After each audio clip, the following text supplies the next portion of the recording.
Et donc, tu viens de parler de Toko Ekambi. Ça me fait une transition parfaite pour la partie d'après avec une étude de la mise en valeur de notre centre de formation, parce qu'on sait qu'à l'Olympique Lyonnais, notre centre de formation, il est important. Les supporters, ils y tiennent beaucoup. Et on a quelques doutes. Voilà. C'est la marque de fabrique du club. C'est pour ça que l'OL est reconnu. C'est pas pour rien que ces dernières années, on était 2e ou 3e meilleur centre de formation en Europe, derrière le Barça et le Real Madrid. L'OL, quand un supporter ou quand même un amateur de foot extérieur au club pense à l'OL, c'est avant tout les Fekir, les Lacazette, les joueurs comme ça, internationaux, formés au club, les Benzema évidemment. Tolisso, en équipe de France actuellement, à voir même. Il y en a tellement. C'est clair que c'est la fierté des supporters. Hein. Il faut être honnête aussi avec ça. Hein. C'est ce qui nous a fait tenir pendant la période où on était très limite financièrement à cause ou grâce, ça dépend du point de vue, à la construction du nouveau stade. Pour le moment, c'est la pause et ce sera grâce quand on aura... Exactement.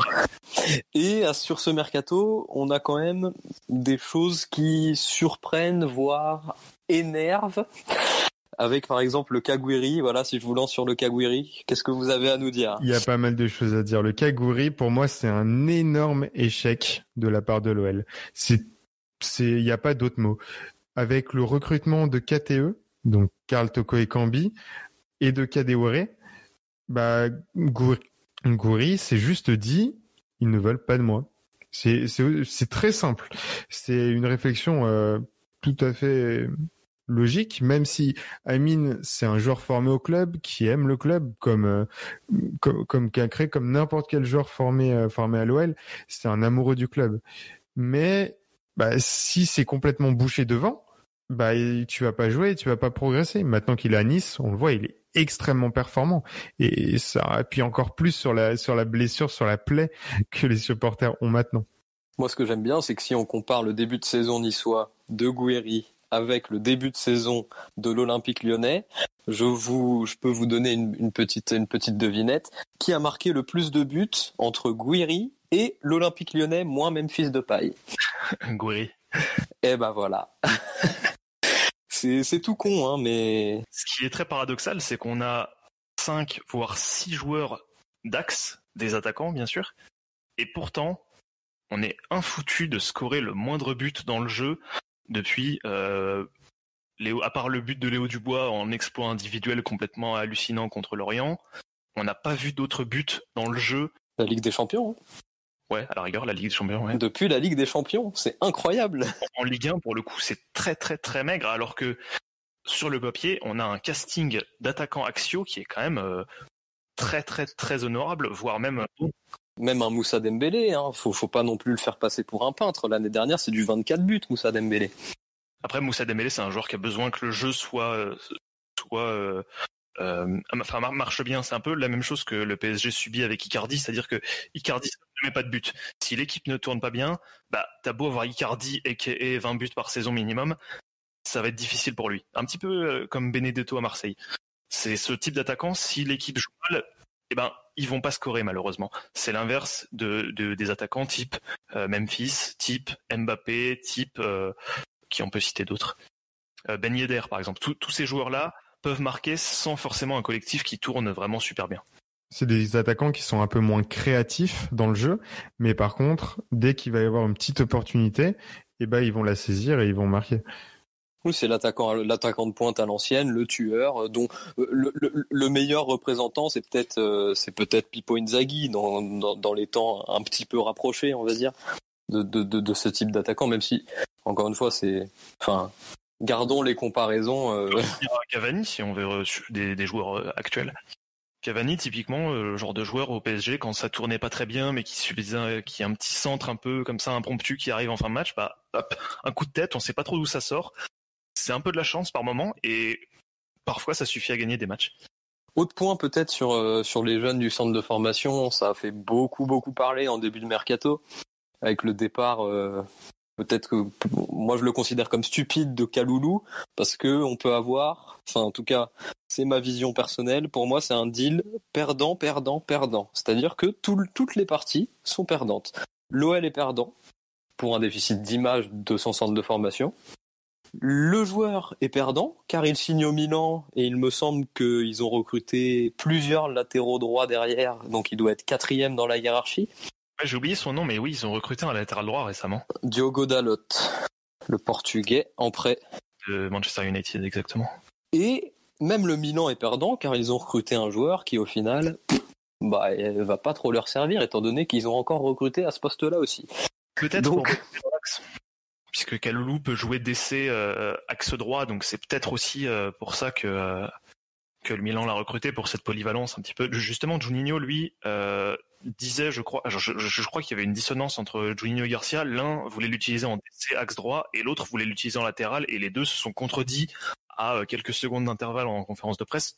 Garcia Juninho voulait l'installer en poste de doublure à droite. Il l'avait dit très clairement, et à la conférence de presse qui a suivi, Garcia a dit « Alors attention, je ne serais pas si sûr de ça à sa place ». Voilà, Garcia, lui, le considérait plus comme une doublure au poste de défenseur central, justement. Donc il y avait une petite dissonance entre les deux du fait de la polyvalence de Kaloulou. Mais oui, sur ce joueur, pour le coup, son départ, c'est vraiment très très bête pour tout le monde, parce que d'un côté, il y a l'OL qui a un embouteillage depuis 2 ans au poste de latéral droit, avec 3 joueurs, Tété, Raphaël, Dubois. L'OL réussit à faire partir Raphaël et Tété, donc on se dit, Kaloulou aurait pu avoir une place, c'est très bien. Sauf qu'au final, Kaloulou est parti avant. L'OL aurait pu ne faire partir qu'un seul latéral droit pour pas se retrouver dans la panade. L'OL fait partir les deux, ce qui fait que dans les dernières secondes du mercato, les derniers jours, si on veut élargir un petit peu la fenêtre, on va chercher Deschilio en près d'1 an, ce qui veut bien dire qu'on l'a pris un petit peu en catastrophe et que c'est une solution de réaction et pas du tout d'anticipation en amont. Donc c'est pas le panic buy, c'est le panic loan. Exactement, ouais, pour les anglophones. Exact, oui. Donc voilà, au final, on a Deschilio qui correspond pas vraiment à une stratégie long terme. On sait pas trop, ce recrutement-là, c'est un peu une espèce de pansement qu'on a posé sur l'effectif pour se donner un petit genre de tout va bien, alors qu'en fait, sur cette situation-là en particulier, l'OL a pas été à la hauteur en anticipant très mal la gestion de Kaloulou et surtout de Raphaël et Tété qui au final aurait pu rester, qu'on a fait partir prématurément. Ce poste de latéral droit, c'est un feuilleton compliqué. Pour moi, Kaloulou, c'est vraiment la conséquence de la politique sportive du centre de formation de l'OL de ces dernières années, avec Maurice qui recrutait, qui essayait de faire des coups avec des jeunes et de la post-formation. En fait, Juninho, même si il a tout fait pour garder Kaloulou, en lui disant qu'il allait vendre des latéraux droits. En fait, vu que ces dernières années, il y a eu très peu d'efforts d'intégration des jeunes, Kaloulou s'est dit jamais il va y avoir de mouvement et il est parti. Par les coachs, c'est des difficultés d'intégration des joueurs directement via les choix des coachs. On parle justement des difficultés d'intégration. Peut-être quand même qu'on peut voir un minimum de positif à ce niveau-là, avec certaines réussites qui commencent à émerger, notamment Barre sur le côté gauche. Tassour, peut-être que tu as un avis sur Melvin. C'est là où je voulais en venir, c'est que Kaloulou est parti et ça a fait un petit peu l'effet d'un électrochoc en tout cas pour l'OL, qui s'est un petit peu retourné vers ses origines, vers son centre de formation et qui a décidé de sortir en très peu de temps. Après moi, le qui a décidé, je le remettrai tout de même entre gros guillemets et en question, dans le sens où il y a personne sur ce côté-là. Quand je dis quand je dis qui a décidé, c'est plus il n'y a pas eu de recrutement en latéral gauche pour laisser la place à Melvin. Ça aurait pu. Surtout qu'on a même éclipsé un petit peu Youssouf Koné. On a vraiment très peu parlé, on a peu entendu à son propos, mais l'OL l'a un petit peu éclipsé après à Elche en Espagne. Très très très troublant d'ailleurs comme situation, parce que Youssouf Koné, au final, il était arrivé pour succéder à Ferland Mendy. 1 an après, très très mitigé, quoi. Alors, il y a eu une énorme circonstance atténuante, c'est qu'il a été blessé très longtemps. Mais au final, le club a pas l'air de lui faire confiance et l'a même envoyé en prêt. On peut lui prédire un petit peu une trajectoire à la Pape Cheikh Diop, c'est-à-dire un prêt d'1 an en Espagne, et puis au final on le perd des radars et on sait pas exactement ce qui va en advenir de ce joueur-là. Et encore, Diop avait fait une masterclass contre le PSG avant de partir. Youssouf Koné, ça n'a jamais été le cas. Bon, petit point sympathique quand même avant de passer peut-être à la dernière partie.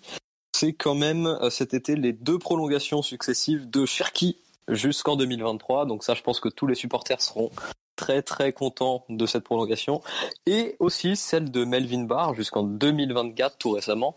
Et ça prouve bien justement la confiance qui est accordée au jeune latéral gauche à l'Olympique Lyonnais. Ouais, la prolongation de Barr et Cherki, c'est un énorme coup de pouce de motivation aux jeunes du club. À l'instar d'un Kalulu qui est parti parce que il n'imaginait pas que l'OL fasse le premier pas. Et ben là, on a un Cherki qui joue, qui a beaucoup de matchs, même s'il est pas, il est moins performant qu'en équipe de jeunes parce qu'il a quand même pas mal à apprendre encore. Ou un Bard, même si il y a l'éternel Cornetto, qui, si je peux l'appeler comme ça, qui joue latéral gauche et qui est pour Garcia. Et je trouve ça vraiment incroyable qu'il arrive à sortir de telles phrases. Cornet reste devant Barr pour l'instant dans l'esprit de Garcia. Très surprenant, en tout cas comme analyse, en tout cas pour un professionnel du foot. Est-ce que c'est surprenant au final de voir des jeunes qui éclosent et qui restent au club quand on leur propose un projet sportif cohérent? Bah pas tant que ça au final. En fait, c'est censé être la normalité, sauf que quand tu regardes dans d'autres clubs, même si c'est pas forcément la norme, en tout cas aussi courant que ça, que des joueurs sortis du centre de formation intègrent l'équipe pro, mais le nombre de joueurs du centre, par exemple de Marseille, qui partent dans d'autres clubs, c'est impressionnant et qui jouent jamais en pro. Liadji, par exemple, récemment. Bien sûr. Qu'on récupère même des fois à l'OL. Et autres petits joueurs aussi où on a encore, je pense, eu des erreurs stratégiques importantes plutôt. C'est avec Ratiopi. Ouais, cas très particulier pour Ratiopi. C'est compliqué parce que ça a été beaucoup le protégé de Greg Coupé qui voulait Ratiopi d'ailleurs en numéro 2 la saison dernière et ne voulait pas l'arrivée de Tatarusanu. Ouais, il a pas été écouté, ce transfert de Tatarusanu, et ça a été complètement lunaire, comme tu dis, Tekken. C'est ça. En fait, le Roumain est arrivé, et Coupet, limite, l'a croisé à l'entraînement et lui dit: salut, qu'est-ce que tu fais? T'es un joueur à moi? Les deux ne savaient pas que le transfert de Tatarusanu avait eu lieu, en fait. Genre, Coupet n'a pas été consulté sur la décision de choisir ou non une doublure à Anthony Lopez pour remplacer Mathieu Gorgelin qui est parti gratuitement au Havre. C'est incroyable d'avoir ce genre de quiproquo dans un club professionnel. En plus, l'Olympique Lyonnais, qui est plutôt un club avec de l'expérience et des années de recrutement mais dans de toute les façon, jambes. ça c'est un point sur lequel, petit spoiler, mais on va peut-être revenir plus tard dans nos propos. C'est que l'Olympique Lyonnais a beaucoup trop de têtes dirigeantes pour tirer droit dans une même direction. On en parlera de ça, ouais, de la gouvernance multiple et plurielle. Exactement. Et d'ailleurs, ça s'est même vu au sujet de la prolongation de contrat ou non, parce qu'on ne sait pas ce qui s'est passé réellement, de Coupet. D'un côté, on l'entend dans l'équipe et sur Twitter dire: ah, moi, on m'a pas prévenu, on m'a pas appelé. De l'autre, on a Juninho qui dit: ah bah si, on l'a appelé, mais machin. Les deux, qui sont pourtant potes, hein, les deux s'entendent bien, ils ont joué ensemble et tout, même pendant les années fastes à l'OL, comme s'il y avait un lien qui s'était rompu, les deux ne se parlent pas. Ce qui est peut-être un petit peu symptomatique des mots MAUX de l'OL ces dernières années, qui a du mal à trouver les mots MOT pour régler les problèmes. Ah, c'est beau pour une belle conclusion de partie, et en plus ça m'offre une très belle transition. Parce que ce qu'on avait proposé à Coupet, selon Juninho, c'était la prolongation jusqu'en 2021. Pourquoi ? Parce que, en ce moment, à l'Olympique Lyonnais, on a énormément le regard tourné vers ce fameux été 2021 où il pourrait y avoir énormément de changements et un énorme virage pris par le club. Le grand bond en avant, pour paraphraser Espérons que ça n'aura pas le même résultat. quelques cours d'histoire. Et oui, 2021, le grand chambardement même. Tout le staff qui est en fin de contrat, Juninho qui a prévu son coup en caressant le dessin de recruter un grand coach pour l'OL à l'été 2021. Peut-être que le Covid et le début de saison complètement catastrophique du club pourraient lui faire changer d'avis, mais avant ce début de saison catastrophique, c'était clairement l'ambition qu'on avait tous un petit peu décelé dans les différents signes qu'on avait pu voir dans les médias. 2021, on ne prolonge pas le staff de Garcia et le nouvel entraîneur des gardiens qui a été recruté, donc j'ai oublié son prénom et son nom. Christophe Revel. Voilà, Christophe Revel, anciennement entraîneur des gardiens de Lorient. Qui lui pour le coup n'est pas dans l'équipe de Garcia, mais lui a l'air vraiment très très compétent comme membre du staff, donc à voir si il sera peut-être conservé en 2021 ou non, mais ce serait pas étonnant en tout cas. Choix du nouveau coach qui viendra avec son staff. Je pense que tout dépendra de s'il a déjà un entraîneur des gardiens avec lequel il est habitué à travailler ou pas. Moi, si j'ajouterais, si je me mets du point de vue du staff en place là actuellement, par exemple comment il s'appelle, si je me mets par exemple à la place de Gérald Batic, ça fait un peu moins d'une dizaine d'années, ça fait 7 ans je crois qu'il est au club, et là il lui reste une année de contrat. La saison là qui est en train qui vient de commencer. 8 mois. Rajoute pas des mois en bonus.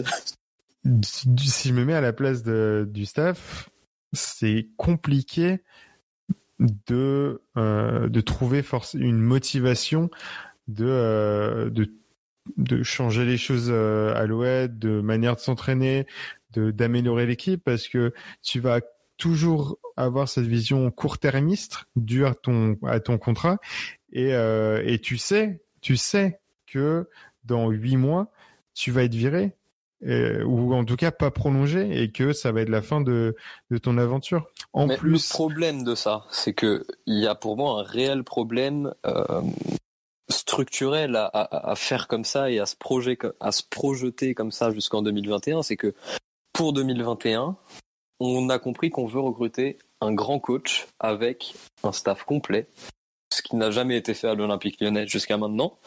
Sauf que pour faire ça, eh bien, on a besoin de résultats. On a besoin de résultats vite, et on a besoin de retrouver la Ligue des Champions. C'est déjà une nécessité. Et la Ligue Europa, bah là, on n'y est même pas. On est 14e. Hein. Et quel grand coach on attire sans Ligue des Champions, sans Ligue Europa? Eh ben, personne. Ça fait 9 ans que Batic est au club. Et en 2021, du coup, ce sera les 10 ans donc, de sa présence au club. Mais oui, t'as raison, c'est quand tu dis ça, Ferrandinho, parce que la Ligue des Champions et à minima la Ligue Europa, c'est vital surtout en termes d'attractivité tant financière que sportive, parce que attractivité sportive, faut que tu proposes un projet de jeu, un projet sportif à tes recrues, leur dire j'ai besoin de toi pour jouer ici parce qu'on va jouer telle compétition dans lesquelles on a des ambitions et on a envie de briller. Et surtout aussi, on en a parlé un petit peu en intro, mais la Ligue des Champions ou la Ligue Europa, c'est quand même un gain financier non négligeable qui est presque même requis pour l'OL pour sa survie presque, pour ne pas impacter son développement à moyen terme. Après, si on veut continuer sur cet horizon 2021, on peut parler aussi un petit peu de côté actif, un petit retour vite fait à économie avec la construction du stade, du terrain de basket pour l'Asvel, qui l'OL Arena, qui fait partie du grand projet de l'OL Valley, qui est désiré, je crois, aux environs de 2025, si je dis pas de conneries. Le club, je crois que le club dit 2024. 2024. Dans ses communiqués de bourse, notamment. Ouais, et avoir un grand centre, économique, parce qu'il va pas seulement y avoir le stade, il va y avoir plein d'attractions, plein de plein de magasins qui vont faire tourner l'économie et qui vont permettre à l'OL de plus en plus avoir un peu le modèle économique d'un Barça ou d'un Real, toute proportion gardée bien sûr, mais où c'est pas uniquement le foot, c'est bien plus. C'est un club de sport. C'est la marque Olympique Lyonnais. C'est la marque Olympique Lyonnais. C'est rouge et bleu sont nos couleurs, mais dans le monde entier. Ouais, c'est aussi là-dedans que rentre l'acquisition d'OL Reign. Je sais que tu regardes les matchs à 3h du matin de l'équipe féminine de l'OL Reign Tassour. Je trouve ça intéressant, même si là actuellement c'est un peu compliqué avec le Covid et des compétitions un petit peu inventées de toutes pièces. Mais ouais, c'est des équipes là c'est encore différent parce que c'est une équipe qui a été totalement rachetée. Mais on peut parler du Dakar Sacré-Cœur, on peut parler de la formation de l'académie au Brésil, exactement. L'académie Pelé, c'est plein de petits points qui font pas mal ressembler au modèle de Manchester City, mais qui le fait à plus grande échelle dans des clubs européens, en rachetant carrément des clubs, avec l'AS Nancy-Lorraine, je crois, qui a été acheté récemment. C'est 3. Pardon. Nancy, ça a été avorté. C'était en bonne route, mais étonnamment, les discussions se sont arrêtées, soi-disant, à cause du Covid.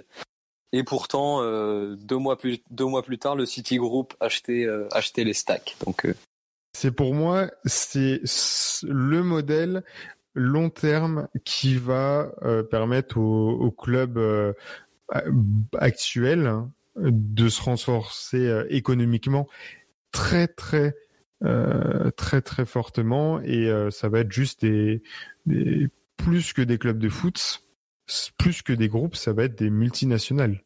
C'est ce que le club appelle stratégie full entertainment. Avec la franchise de NBA tant espérée par Tony Parker.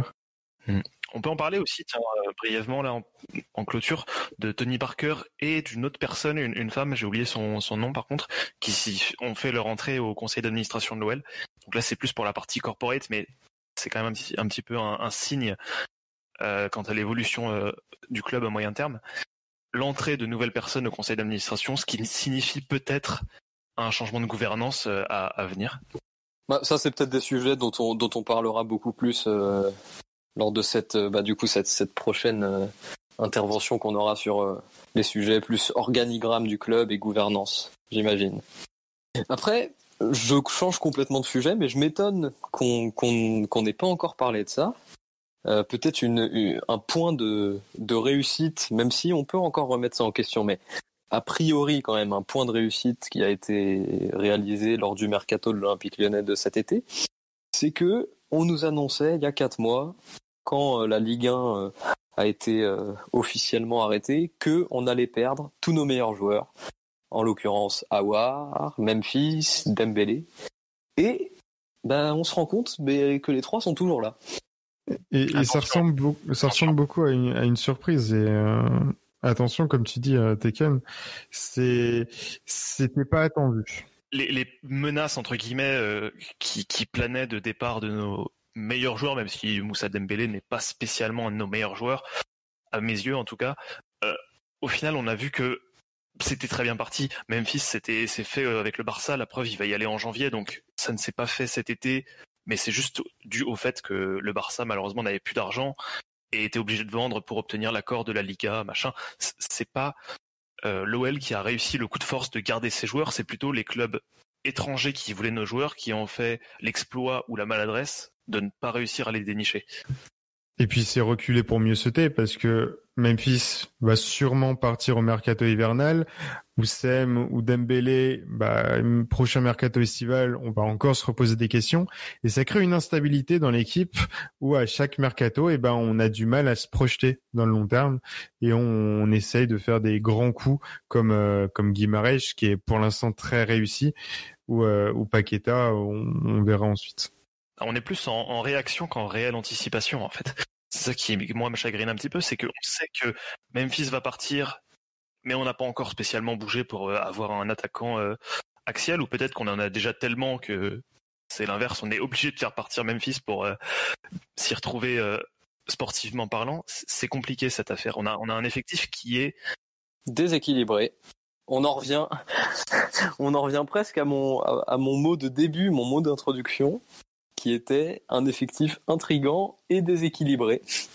Complètement. Le déséquilibré, ça c'est carrément le mot qui vient clôturer un petit peu boucle. La boucle qui est bouclée au final. On termine par le mot qui a un peu commencé et lancé le sujet, donc c'est magnifique. Ce mercato, j'ai envie de dire, les 4 joueurs principaux qu'on a recrutés, c'est quand même 4 points d'interrogation assez excitant quand même. On a Paqueta qui a floppé entre guillemets au Milan, même si j'aime pas condamner les joueurs tout de suite, mais on va dire qu'il a floppé ou mi-floppé au Milan. Il signe pour 20 millions, on a beaucoup d'espoir mis et placé en lui. Donc un point d'interrogation, mais qui est quand même excitant. Pollersbeck, on le connaît pas du tout. Enfin, je parle évidemment en mon nom propre sur cette question-là. Je le connais pas du tout. À voir ce qu'il va nous donner en Coupe de France. Ben Lamry, une grosse canne 2019. Pareil, je le connaissais pas avant que les rumeurs arrivent. Je suis pas un suiveur du foot africain particulièrement. Et Deschilio, un flop à Turin, on peut le dire, à la Juve. Pareil, à voir ce qu'il va donner, mais je suis très très intrigué par ces 4 arrivées-là. Peut-être qu'on aura une très bonne surprise, qui sait. En tout cas, je pense qu'on arrive à la fin de ce podcast. On a bien réussi à décomplexifier ce mercato, je trouve, et on comprend maintenant mieux les spécificités de cette édition avec la crise du Covid, qui a entraîné des pertes économiques assez importantes, impactant notamment le marché du transfert avec l'offre et la demande qui ont quelque peu changé. Merci à vous, en tout cas, de nous avoir suivis jusqu'à la fin de ce podcast. Merci à vous deux, Taken et Ferrandinho, pour avoir donné vos avis et explications sur des sujets qui peuvent sembler quelque peu complexes au premier regard. En tout cas, sachez que vous pouvez nous retrouver sur Twitter notamment, que ce soit sur le compte officiel Football @lefootball ou sur nos comptes respectifs que vous pouvez retrouver dans la bio. À la prochaine sur Football, restez connectés, on vous prépare encore plein de choses pour la suite. Merci pour votre écoute. Merci et à bientôt. Merci et à bientôt. Merci et à bientôt. Merci.